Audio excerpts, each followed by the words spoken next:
Kanpur test শুরুর আগেই বৃষ্টির বাগড়া, নির্ধারিত সময়ের প্রায় 1 ঘন্টা দেরিতে খেলা শুরু হয়। ওভারকাস্ট কন্ডিশনে টস জিতে বাংলাদেশকে ব্যাটিংয়ে পাঠান ভারতীয় অধিনায়ক রোহিত শর্মা। কানপুরে 60 বছর পর টেস্টে টস জিতে বোলিংয়ের সিদ্ধান্ত কোনো দলের।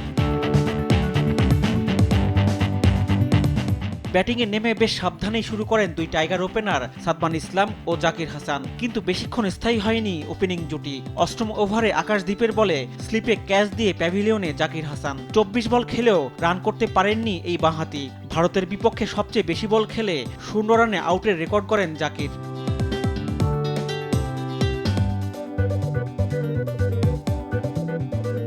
ইনিংস বড় করতে পারেননি আরেক ওপেনার সাদমান ইসলাম। 24 রান করা সাদমান আকাশদ্বীপের বলে এলবিডব্লিউর ফাঁদে পড়ে দলীয় 29 রানে প্যাভিলিয়নের পথ ধরেন।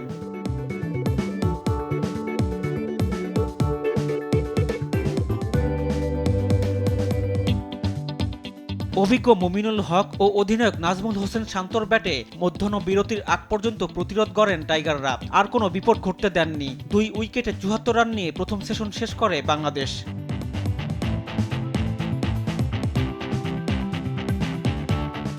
মধ্যাহ্ন বিরতির পর দ্বিতীয় উইকেট জুটি 50 রান পূর্ণ করে, কিন্তু এরপরেই ঘটে ছন্দপতন। সেট হওয়া শান্ত ইনিংস বড় করতে পারেননি। 31 রান করে আশ্বিনের বলে আউট হলে ভাঙে 51 রানের জুটি।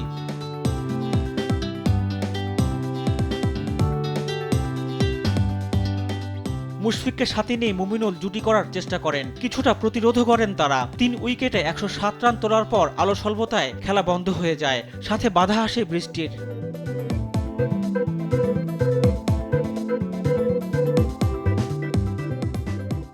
এরপর চেষ্টা করেও আর খেলা শুরু করা না গেলে প্রথম দিনের খেলা পরিসমাপ্তি ঘোষণা করা হয়। মুমিনুল 40 ও মুশফিক 6 রানে ক্রিজে রয়েছেন।